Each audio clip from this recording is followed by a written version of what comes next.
All right, recording has started. We have just finished going through the usual rules. If you're watching this recording and you don't know those, then please check them out on top of the study hall page or watch one of the older recordings. So today's topic is more critical reasoning passages with statistics. And the other topic is that the good guys won the NCAA men's tournament, so awesome. Okay, passages containing statistics.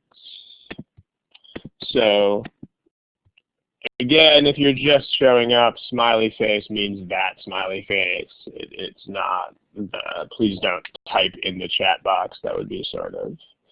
There's a couple of you, KSAP2 and Franklin, who type smiley faces in the chat box. Please find this one and use it. We don't want 40 people putting smileys in the chat box at the same time is kind of the idea here. So as far as the questions,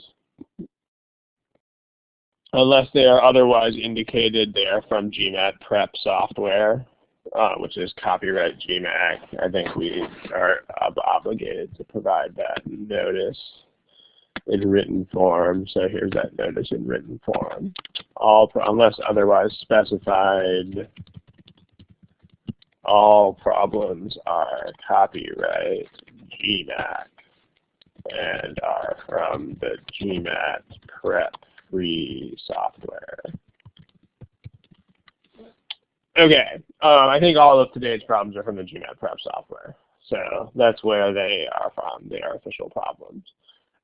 By the way, guys, when you submit problems, you should have a prejudice in favor of official problems. This is one thing that is a really big thing on the forums, is people just submit problems that they don't even know where the problems are from. And honestly, guys, if you have a verbal problem on your hands and you don't know the source, you really shouldn't be studying that problem. Because most verbal problems from random sources are just so bad. So you want to make sure that you don't subject yourself to that. Probably the worst in sentence correction. I mean, sentence correction problems from non-accredited sources are just absurdly bad. I mean, on some forums, the like majority of the sentence corrections that are posted are just these horrible, horrible things. So you should have preference for official problems. In terms of critical reasoning and reading comp, there are way more official problems than you could reasonably ever need. Between the OG supplement, and the GMAT Prep, there's like 500 of them. So that's, no one's really going to need more than 500 critical reasoning problems. And as far as reading passages goes, same sort of thing. There's way more than you would really ever want.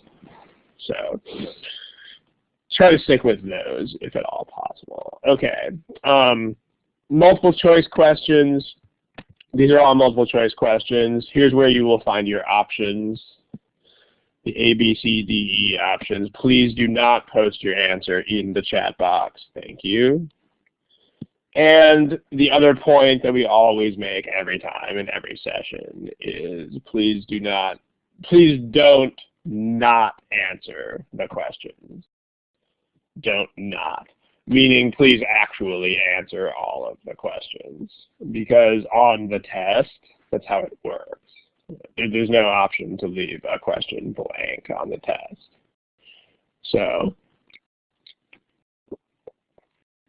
I mean, obviously in a study hall environment, I can't really force anybody to answer the question, but if you want to prepare yourself for the test that you are actually going to eventually sit down and take, then this is what you want to do.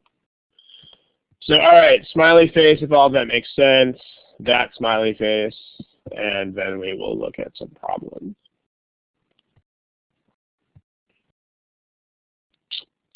Sweet. Okay, so let's take a look at a problem. How about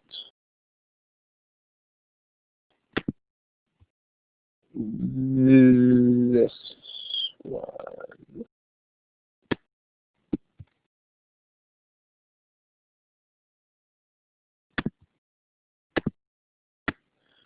This one tends to be fun for people. Remember, when you have a multiple choice question, please use those options.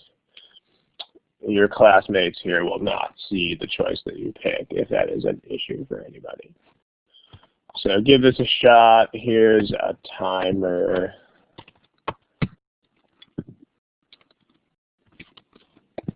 Have fun.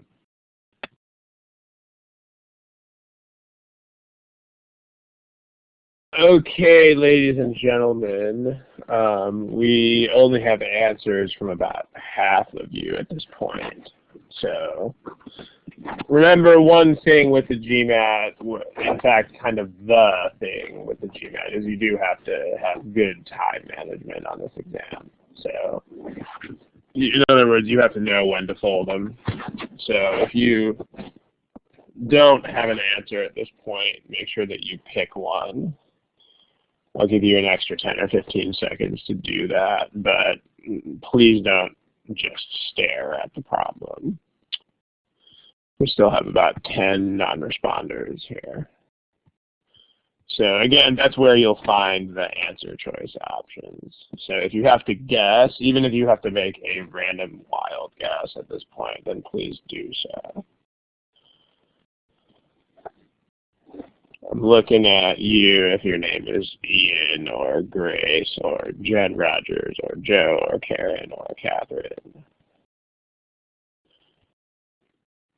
Okay. Again, you know, if you're one of the last stragglers, maybe it's a technical problem or something, but I can't force you to answer the question, but remember that that's how the test works. There's no leaving things blank on the GMAT. So don't get used to it. So here's the answers that people picked. So not a clear favorite here. I mean, we have C as the kind of clear winner among these things, but at the same time, C was only picked by about 1/3 of people who are here. So we do have, again, 7 people who didn't respond. One of those 8 is me. So, but remember, we shouldn't have non-responses. That's the whole point of the GMAT, is there are no non-responses on this test because there cannot be. So at the risk of being redundant here, you gotta answer everything all the time. So, okay, let's take a look at the problem and let's talk about it. And remember, the theme of today is, what do I do when I see statistics in one of these problems? So in other words, the questions, the operative questions here are, as always, what do I do with these problems in general? And then on top of that, what should I do when there are statistics? So what should I generally do with all CR problems? And then what should I generally do with statistics on CR problems? So again, with all critical reasoning problems, what are you really trying to do? So this, go ahead and give me an indication of this in the chat box. What are you, whenever you see anything at all that is critical reasoning, what is your ultimate goal there? What are you trying to do?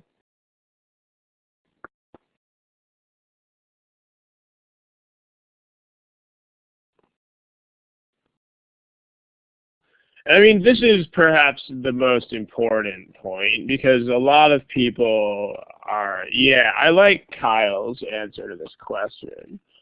And there's a couple of other answers here that I don't think are so great. So let me actually take this over to the next page, and then we'll come back to this specific problem in a second. What should I generally do with all CR problems? So what I like here is this answer.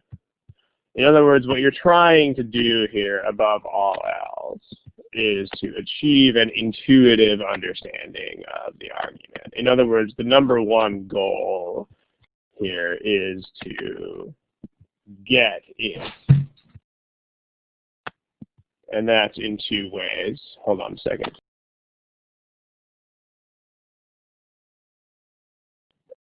Okay. I'm sorry about that brief pause there. Minor disasters happening around me here.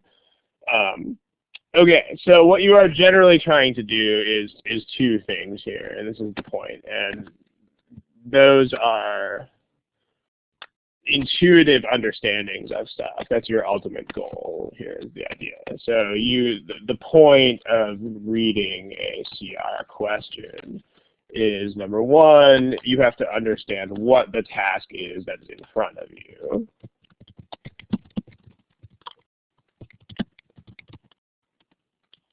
And then you have to understand what you are reading for in the passage. So read for something in the passage, and then try to achieve an intuitive understanding.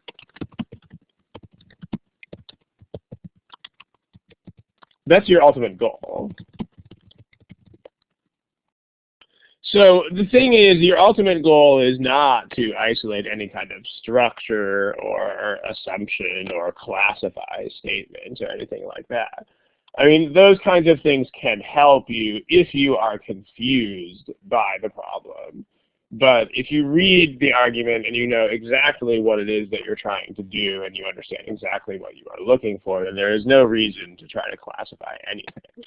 So again, let me isolate a couple of these from the chat box, and you know, make sure you have the right idea of what you need to do and what you don't need to do, because that is a thing.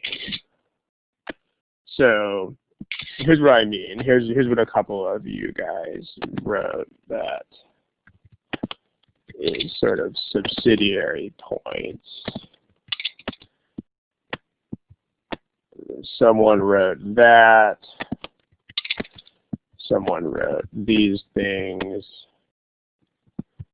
Someone wrote this.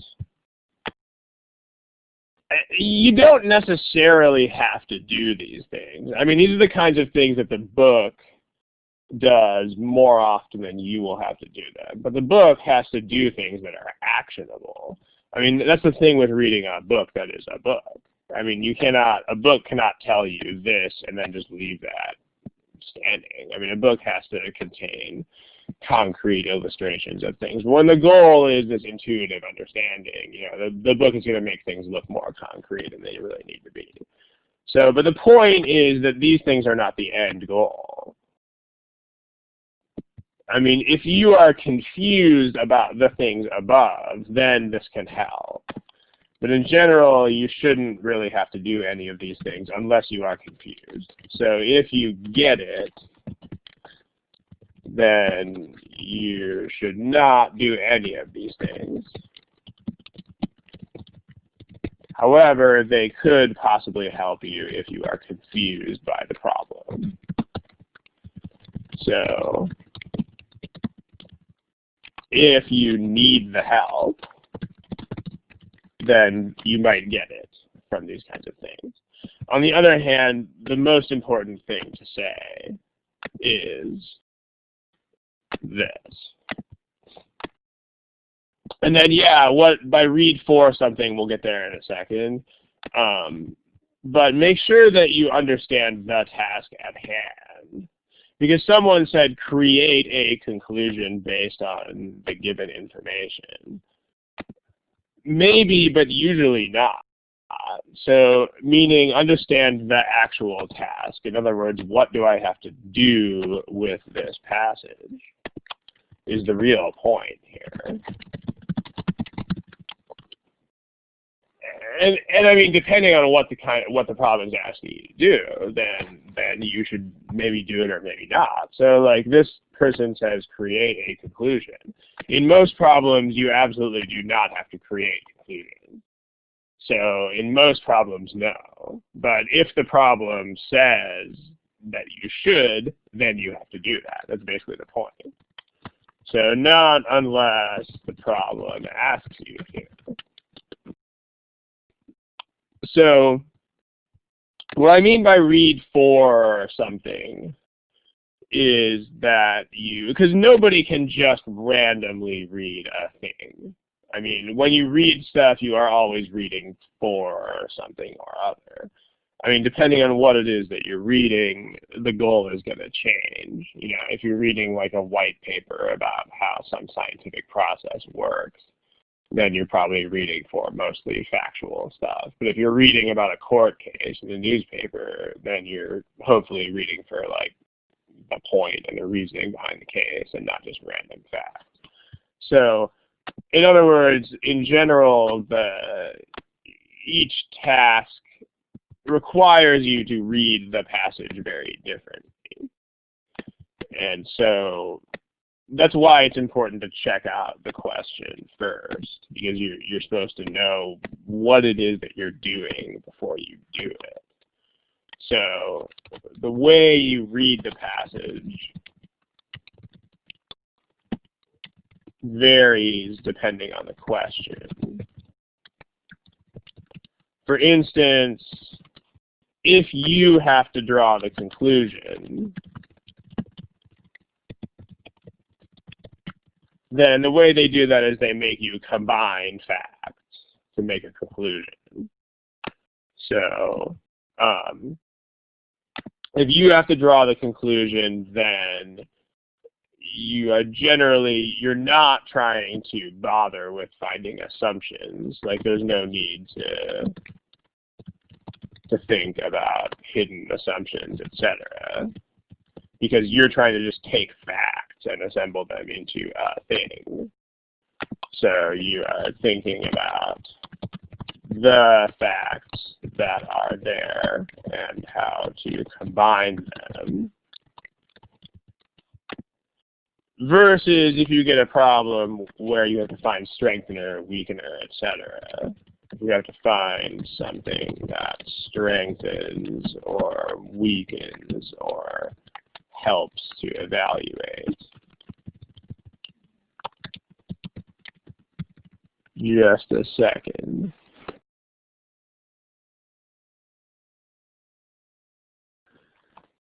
All right. If you have to find something that strengthens or weakens or helps to evaluate an argument, then there's no thinking about the facts is totally not the point. You have to think about how you have to find an issue in the problem, which is find the issue in the problem. Totally different focus from drawing your own conclusion. I mean, the point isn't the stuff in the argument anymore. The point is how that stuff is used to construct an argument. So that's the difference here. So in other words, what you are reading for is going to be totally different, because then you're going to have an eye on, like, you know, external things that could strengthen or weaken the argument. So all of a sudden now you're thinking about how new information could affect the argument. So I mean, that's what I mean by reading for stuff differently. Like when you read a passage where you have to draw the conclusion, you literally do not have to think about anything that is outside that passage at all. And in fact, if you don't, it's better.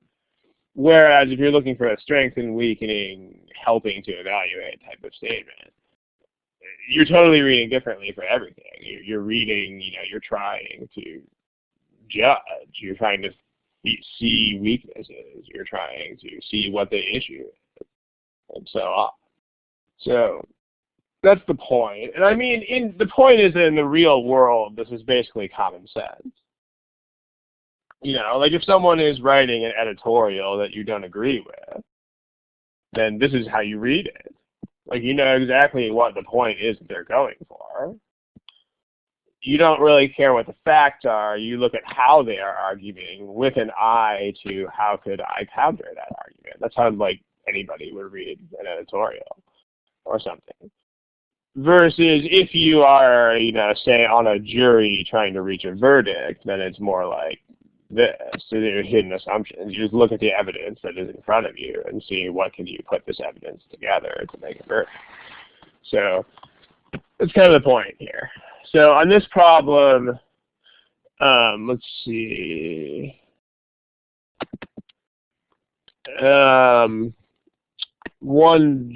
I think it's a gentleman, I'm not really sure with a lot of these names, but one gentleman, I think, wrote this. I would have to disagree with this statement. This, at least if I'm reading it the way that the author intended. This statement seems to be implying that the hardest part of a critical reasoning problem is to identify the conclusion. If that's what you're saying, then I don't agree with that at all. I mean, the hardest part is understanding. The hardest part is getting your brain back out of academic mode and back into the real world and understanding what the problem is actually doing and what it's not doing. So, I mean, if you think this next step is easy, then that means that all of critical reasoning should be easy for you. But if you find critical reasoning challenging, then this is probably not true. Or at least, if it is true, then you shouldn't even bother to study for critical reasoning. Because, I mean, if you find the strengthening weakening step easy, then you are already exactly where you need to be with this stuff, and studying will not really help. So that's the real point there. That's probably not true for most people watching this study hall, but if it is true, then don't study. Get some sleep instead, or hang out with your friends or loved ones or whatnot, because you are already where you need to be. So, okay, let's talk about this problem here. So, now what should I do with statistics when I see them? I mean, what you shouldn't do is start mathing. So, don't get too mathematical. Remember that this is still the verbal section. So, and I mean, they're not going to really trip you up with things that are excessively quantitative. So if you are doing like math analysis and like plugging in numbers into an equation and things like that, then you have probably taken a wrong turn somewhere with your reasoning. So you don't want to get too mathy with it. Instead, what you should ask yourself when you see a statistic, you should basically be saying, why this statistic? Like, what does this particular statistic take into account or depend on?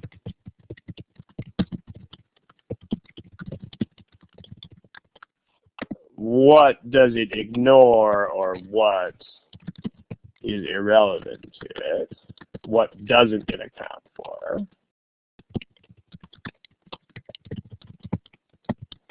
What doesn't it account for? So that's basically what you need to do with statistics. In other words, most generally, the question is like, what does this mean?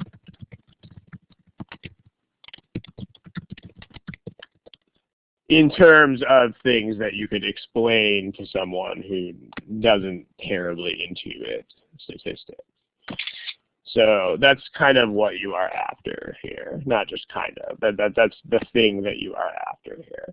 So when it comes to read for something in a problem like this, that's what it means. So what in the world does this statistic mean is the question. The statistic that is right here. This is really the crux of this whole argument in order for new solar power plants to be more economical. Can somebody decode that for me? Like, what does that mean to a normal person?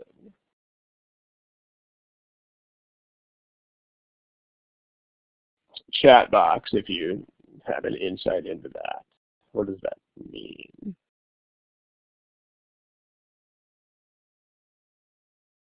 It's the point where it's not necessarily the cost of oil versus the cost of solar power plants, because oil is one component of a process that has other inputs. But let's decode that. The price to which it would have to rise. Let's write that here and talk about it. The price to which oil would have to rise for solar to be more economical. So in other words, right now solar is still more expensive, is the point. Because otherwise oil would not have to rise in price to make this stuff equal. So that's the first piece of understanding that you want, is that right now oil is still cheaper.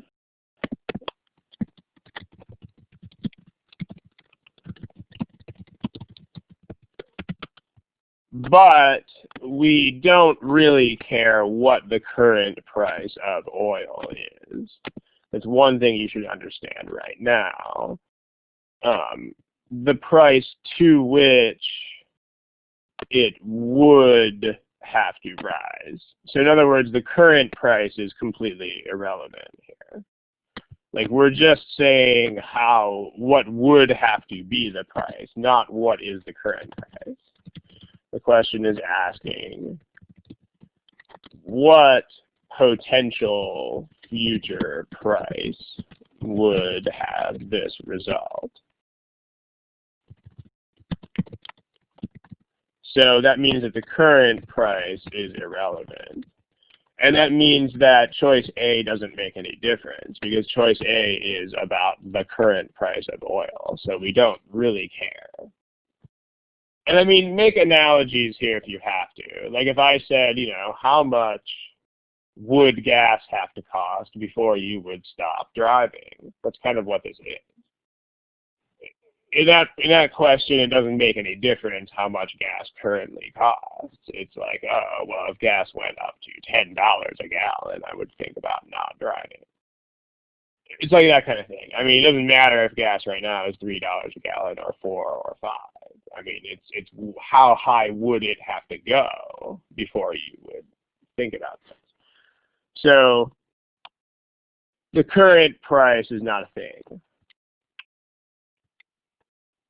And then the price to which it would have to rise for solar to be more economical. So the point is, even though solar has gotten more efficient, for some weird reason, like what would you expect about this price? Like if solar gets more efficient, what would you expect to happen to the point at which these things would equate?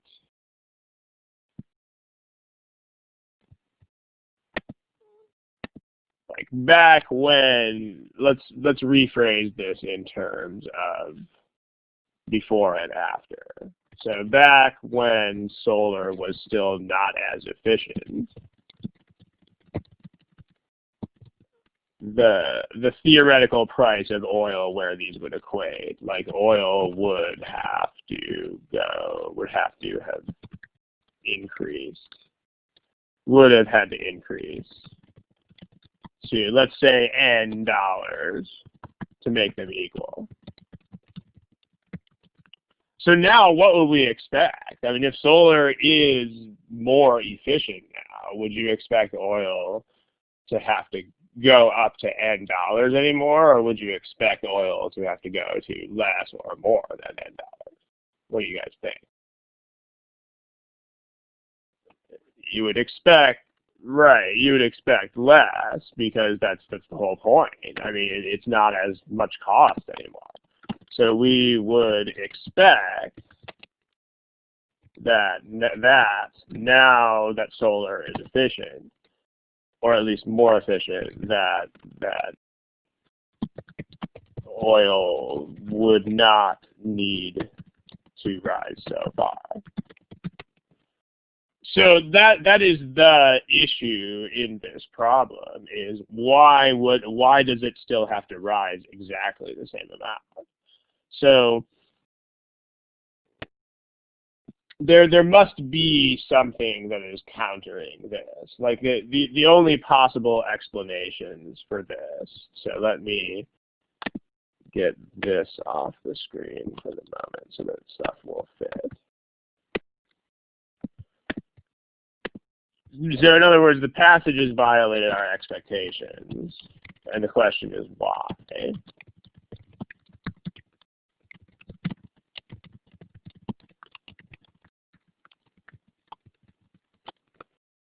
So, all right. So the issue is why. And so what you should do is you should try to anticipate what you're going to need, at least generally. I mean, there are only two ways this violation could be, it could come about. I mean, that this expectation could be violated. The first way in which it could would be if something else about solar got more expensive.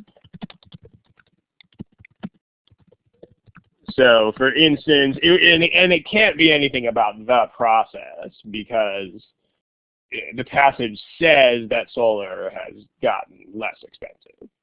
So like it has actually become more cost efficient. So if you were looking for something like this, it'll have to be something external to the actual process of generating solar energy. So for instance, like if there's more taxes or something, then that could be a thing.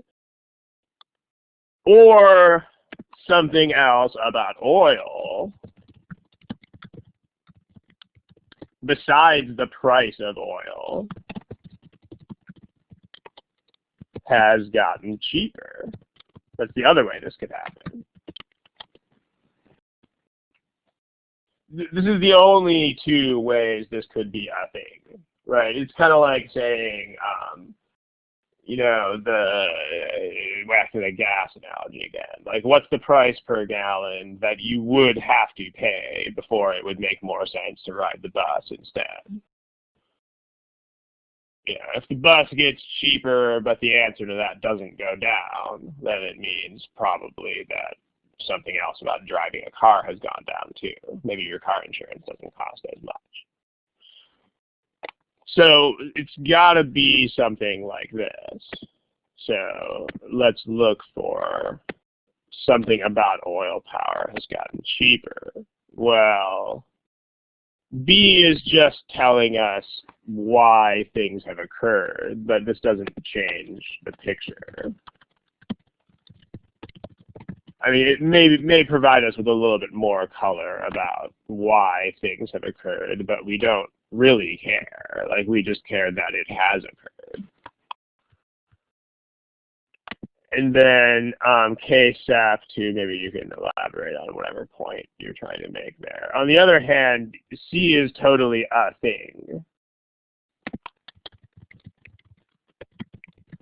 I mean, the efficiency has gotten higher. That means that even though oil is whatever price, we don't care. The point is that the efficiency of the plant, meaning the cost of doing everything with the oil once you have bought it, has gone down. So this is exactly the kind of thing that we're looking for in this problem. Most electricity is generated. This is not a case app that's accurate. This is not the point. We don't care what proportion of the market this is. We only care about oil versus solar, but even if oil and solar are tiny, tiny components of the economy, we don't really care. That doesn't affect this problem. And then same thing with E. E has nothing to do with the statistic at hand. I mean, it might have to do with, motivation behind drilling for oil in various places, but it doesn't affect this argument. So let's see what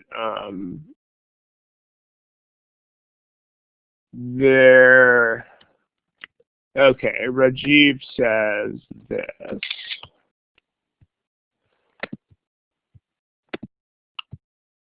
Let's address this question.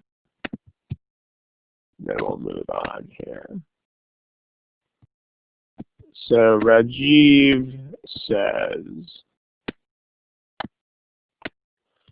they are asking what potential future price would have this result. I thought they were trying to resolve the issue that that if solar plants have now become more economical. The problem is that this in and of itself is not really an issue. I mean, this is a fact. I mean, facts themselves are not issues. I mean, you have to find the issue that is at work behind the fact. But you're not trying to justify facts. So the goal is to try to find the issue that underlies these facts. So, in this case, we know that solar is somehow still not anymore relatively economical. That's not the point. The point is, why not? So, I mean, it depends on what you mean when you write this. I mean, if you are trying to justify that this is a fact, then that's totally not what you're doing. But if you're trying to figure out why could this ever be a thing, then that's exactly what it is that you're doing. So I hope that makes the point here. Like, the point is not, what are the facts behind this?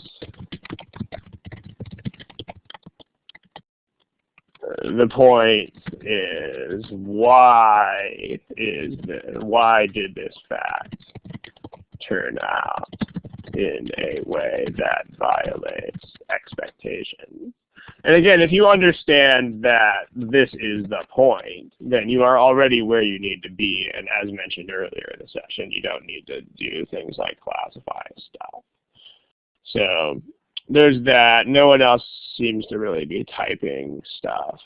So Rajiv is typing, but we're going to go ahead and move on pretty soon here to another test item. I mean, I'll wait a second to see what you are typing. But, okay. Yeah, so, right, Rajiv, what that means is you have to just read the argument a little bit more carefully, because that is explicitly articulated in the passage. It's like, what is the price to which it would have to use? I mean, those are words that very explicitly indicate that we are talking about theoretical prices that are not the current price. And I mean, the best way to figure that out, if you don't figure that out, is to make an analogy. So, what is the price to which gas would have to rise before you would stop driving? In that case, it should be absolutely clear that we are not talking about current gas prices in any way whatsoever. We're talking about theoretical future gas prices. How much would meat have to cost before you would eat less of it? Same sort of thing. It's not how much does meat cost right now. So make analogies if necessary, is the point. So, and that's also why not A. We don't care if oil is cheap right now. We care what it would have to do in the future. All right, let's look at another problem. How about that one? Again, when you see a multiple choice question, that's where you find the answers to these things. And please pick an answer from there. Remember that this is, I know I covered up part of the question there. Remember that this is the point. So here's a timer. Have a good time.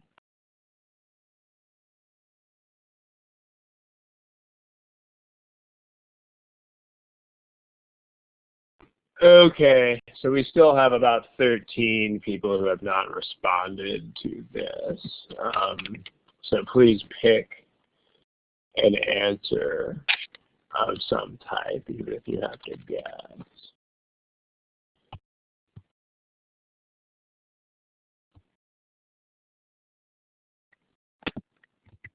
It does look like people are not, in general, finding this quite as challenging as the last one. But please pick something. There are still 13 or 14 non-responders here, so please pick a choice. Remember, you get the choices here. That's where you get the choices. So I'll give you another 10 seconds to pick an answer. But remember, the GMAT is a test where you have to pick an answer. So I'm looking at you, B, Hampton 17, Carson, Gaurav, Ian, Janae number 2. Please pick an answer.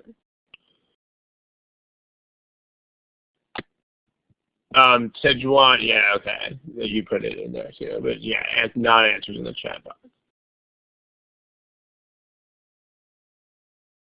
Okay, so let's take a look. This problem doesn't, again, if you are still a non-responder, that's not how this test works. You have to answer all the questions. But it looks like we have a pretty clear majority for D here. So let's go through this one sort of quickly. The point here is that a reduction in the price of cereal has occurred from one manufacturer of cereal. And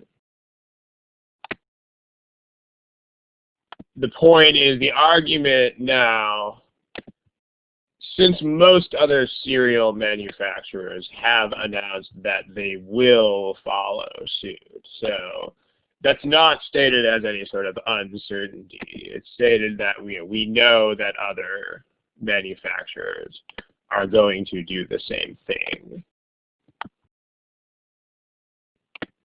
And so the point is, the argument is saying, will the level of overall sales go up? So let's simplify. I mean, the other thing that you should do with these things is make them simpler. You should try to explain them. A good guideline to go with here is to see if you can explain it to a theoretical, like 12 or 13-year-old. So try to express the argument in terms that a junior high student would understand. A decently with it junior high student. But I mean, because when people are that old, they don't really get super academic writing, but they do understand issues. And at least that age, people are old enough to really sort of discuss an issue, as long as they know what is actually discussed and what's on the table and what's not. So that's a good way to think about these problems, is imagine you have a theoretical, like, 12-year-old in front of you. If you have access to any real 12-year-olds, that's even better. Like, if you have any cousins or anything like that. See if you can explain the situation to them and see if they get it. Because if there's a lot of big words in the argument, they won't get it. If there's not, they probably will. Like in the last problem, a 12-year-old would totally understand how expensive would gas have to get before you would not buy it. A 12-year-old would not understand, what is the price per barrel to which oil would have to rise to. And you know what I mean? So that's the point. That's the art here, is to try to simplify this into understandable terms. So here the point is,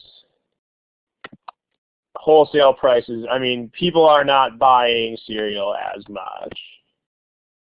This is not an issue. Like, there's no issue behind, is that the reason? Because it's stated that that is the reason. I mean, because of here is stated with no factor of uncertainty at all. So we know that people are definitely buying less cereal because it has gotten more expensive.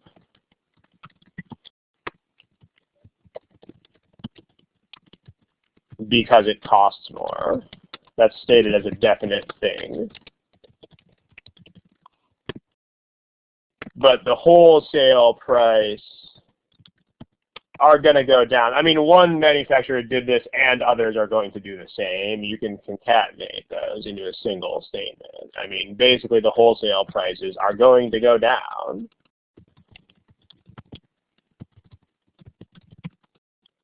And so the argument says, so people will start buying cereal again.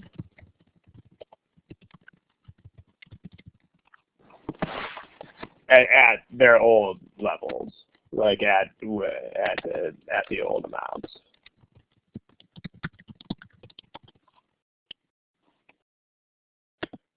Okay. So the statistic that this problem references is the wholesale price. So when we talk about statistics, remember the focus is what does it take into account and what does it not. So like what does a wholesale price not account for? Or what does it mean? So let's see if you can explain. And again, ideally, you should explain these kinds of things also in terms that a 12-year-old would be able to follow. So how would you, yeah, right? Retail price is not a thing here. I mean, to your theoretical 12-year-old, you could be like, dude, you know, this is the price that the store pays to the manufacturer. That's what a wholesale price is, but it's not the price that, it's not a market share. Market share is irrelevant, we don't care.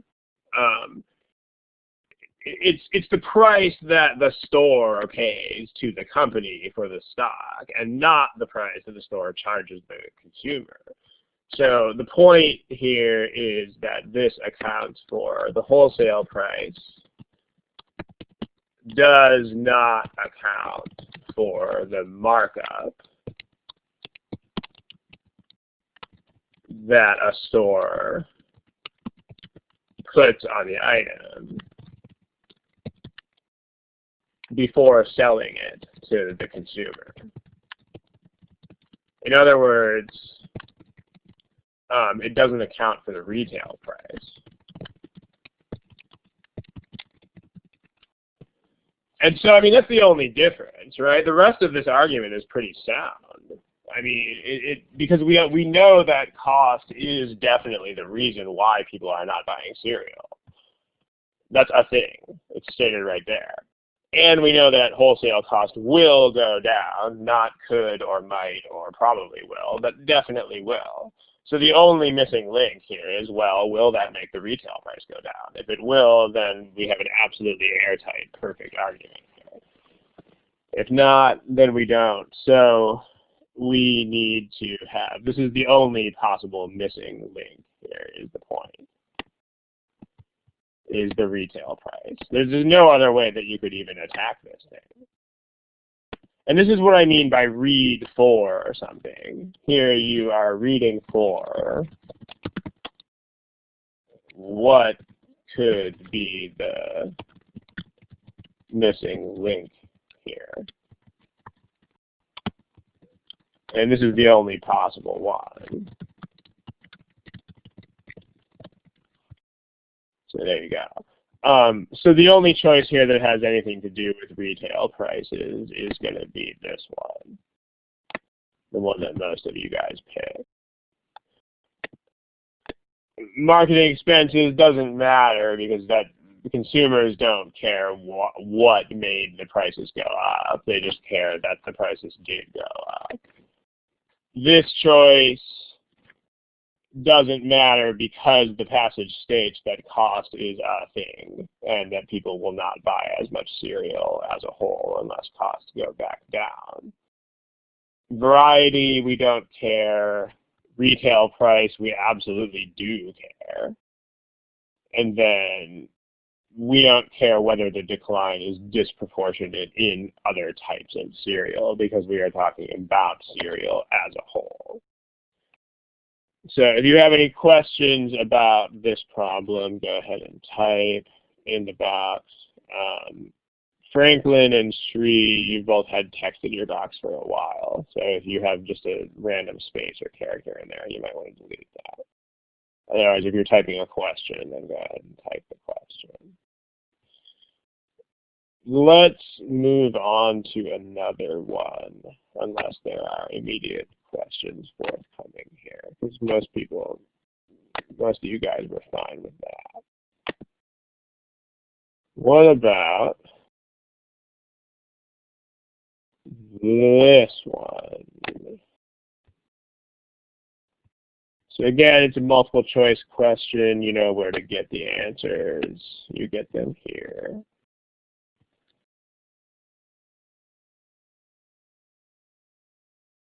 Go for it.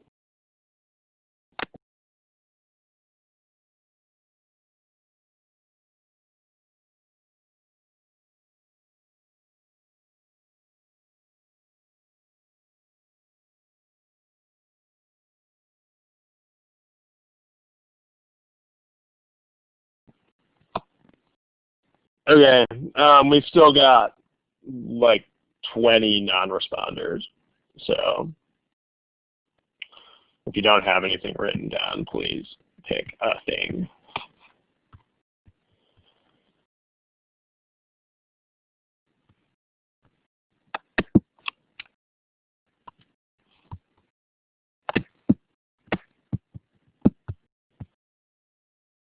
Okay. All right, so we've got 10 non-responders. Let's see if you can get guesses. Gaurav, B. Hampton, Ian, Meena, Mohsin, Shashank Kumar, Yalin Khan. I'm not sure if I'm pronouncing these things. Maybe it's Yalin John. I'm not sure if I'm pronouncing these things right, but go ahead and pick an answer. Okay. Again, let's move on to the discussion here. If you don't have an answer, then you know what that means. We got a majority answer again here, so this is something we can probably discuss relatively quickly. But let's take a look.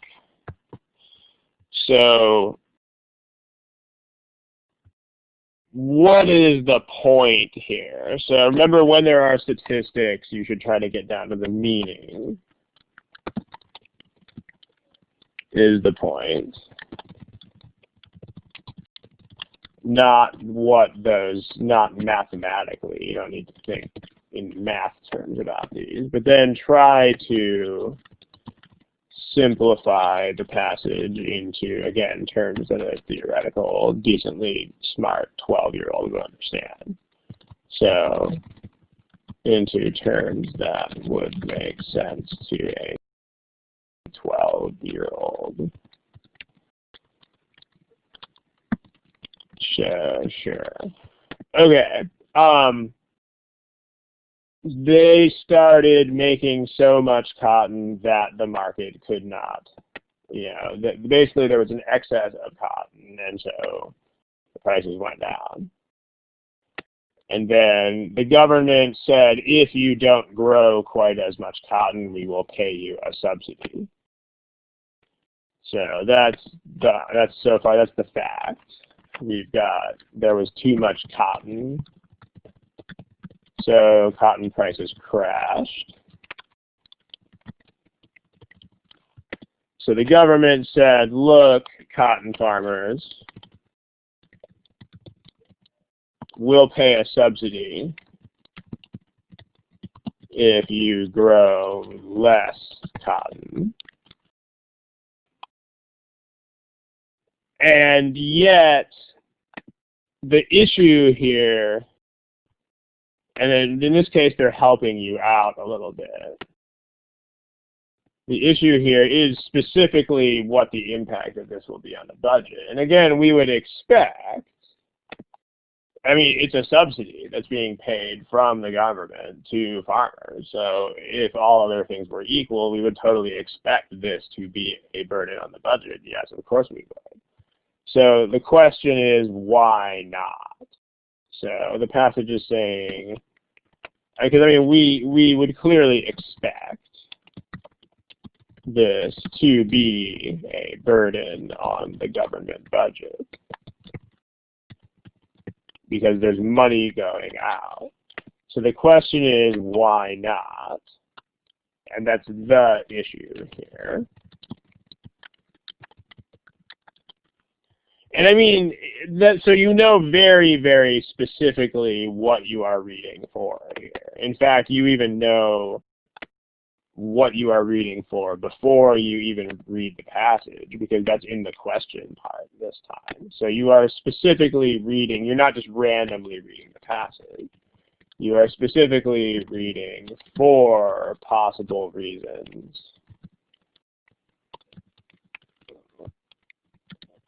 why the government thing would have balanced either way.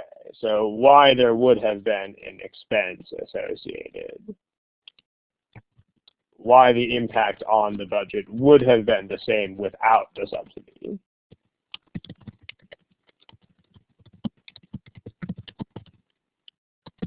Because I mean, that's what this is saying.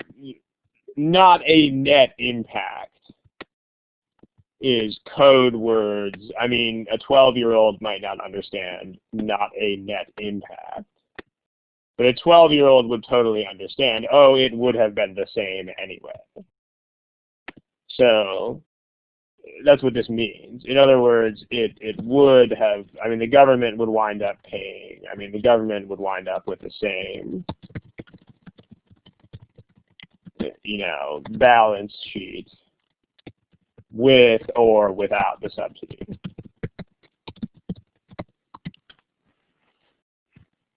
That's what no net impact means, or no net burden is. So we're looking for a reason that would have negatively affected the government budget to the same degree that the subsidy would. So let's see what these answer choices do there. Well, this is totally a thing in choice A. I mean, the government lost revenue. So if that lost revenue, that could totally be the same as how much they would have to pay as a subsidy anyway. So this lost revenue could be the same as the subsidy. It has the same magnitude.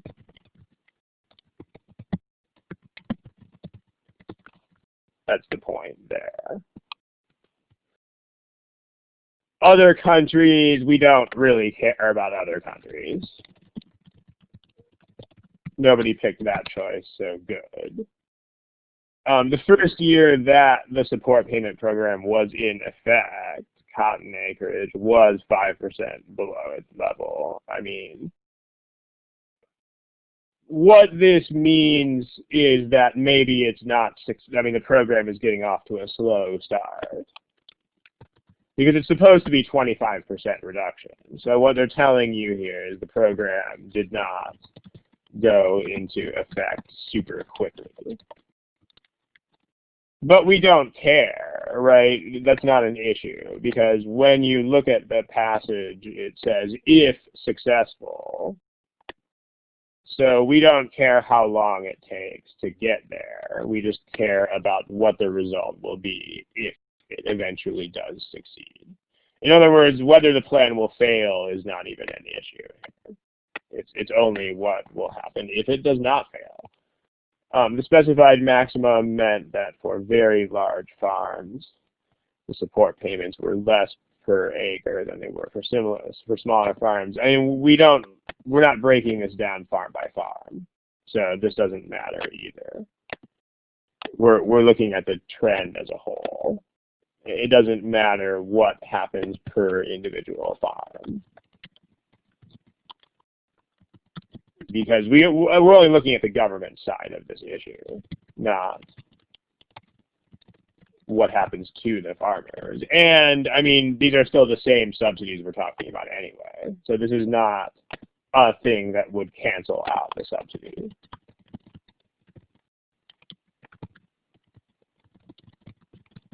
So, I mean, if you are even considering that choice for long, then it means you've lost this focus. Like, you're looking for another factor that would cancel out the subsidy. This is still talking about the subsidy, so automatically it's not what we want. And then farmers could not use the acreage to grow any other crop. Well, great, that's the whole reason the government is paying them money. But this doesn't affect, again, this is not an offsetting factor. I mean, it may be the rationale for paying the farmers money. I mean, if they could grow another crop, they probably wouldn't need a subsidy in the first place. But that's not the point. We don't care why there is a subsidy. We just care that if there were one, then it would just cancel out the effect that's in A. So that's a thing. I think we have time for one more of these guys. We'll probably roll a few minutes over, but I was a couple minutes late, so it evens out. So let's look at one more of these things. How about this? This one's a little bit shorter, so I'll give you a little bit less time. Again, you know the drill. Multiple choice question. That's where you get the answers. Go for it. Have a good time.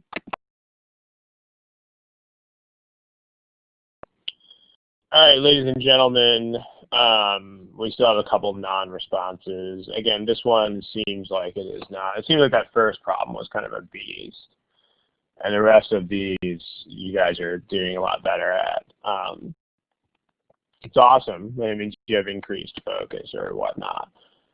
So remember, you got to answer the problem. There's still about 8 or 9 or 10 of you that haven't answered it, but let's move on.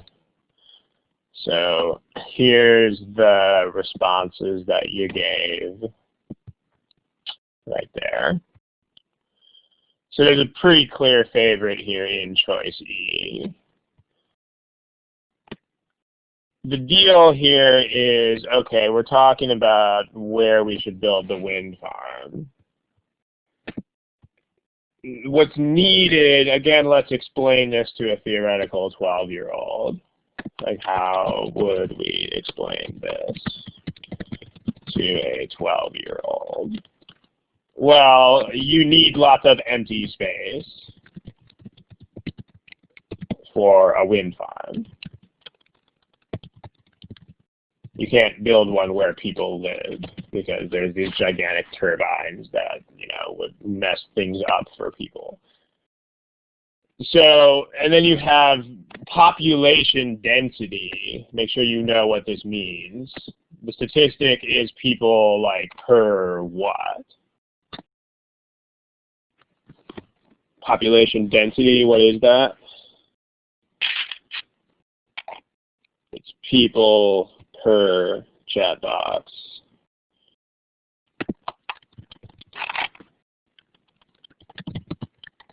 People are shy about the chat box today.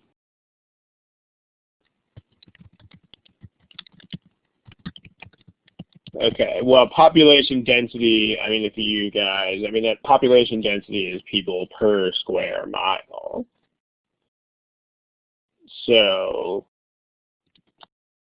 that's a thing, although there are two things that this does not take into account. And this is what you should be reading for with statistics like this. Like, there are two things that are not taken into account here. The first is how big or small is the county. You know, how big is each county? I mean, that's per square mile, but we don't know, because remember you need vast expanses of open land here. So if one of them is really small, there may not be enough room. Sufficient vast expanses of open land. The other thing that this doesn't take into account is how is that population distributed?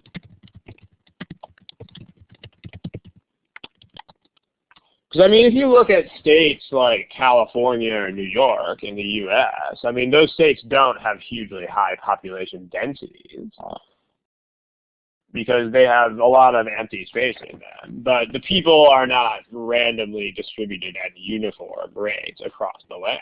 I mean, if people are scattered across the countryside, then you have a totally different issue than you do if they live in cities. So if people are scattered across rural areas, the situation is fundamentally different than if they all live in urban centers.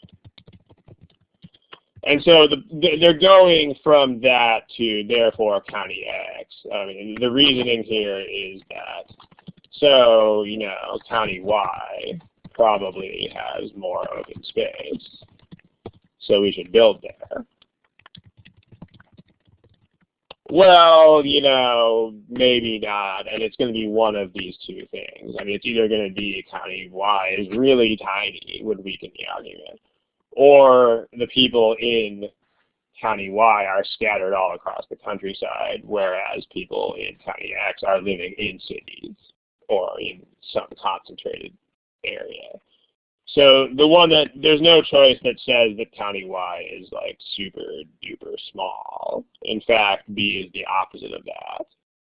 If you have a population density that is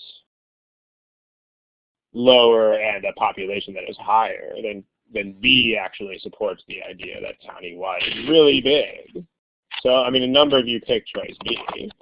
But this actually means that County Y is big. That'll help you. You've got a greater population with a lower population density. That means big and lots of empty. They're next to each other, but we don't care because this is not a comparison. So this doesn't let us differentiate between the two counties. Same thing with E, this doesn't differentiate between the two counties. And neither does this. Because remember, the issue is where should we build these farms, not anything else. So E, well, hey, look, everybody in County X lives like in one city. Whereas County Y is like, Tuscany, where there's a million zillion people living in random countryside. So that's kind of the point here. So we definitely want E. That's a thing. If that's true, then we would, County X might be a better place to build the farm because County X will have lots of empty space. And that's where we are. We're going to go ahead and close up shop here. Thank you for attending. If you have any quick administrative type of questions, you can feel free to ask those. This is not the time to submit submissions, and this is also not the time to ask about specific GMAT problems. Those you can post on the forum, and if you have a submission, you can post it on the Thursdays with Ron page. But if you have any admin type questions, directly dealing with company business or stuff like that, then you can ask those. Otherwise, we're going to wrap up here in a second, and I'm going to go ahead and kill the recording at this point. So thank you for attending. Good night and good luck.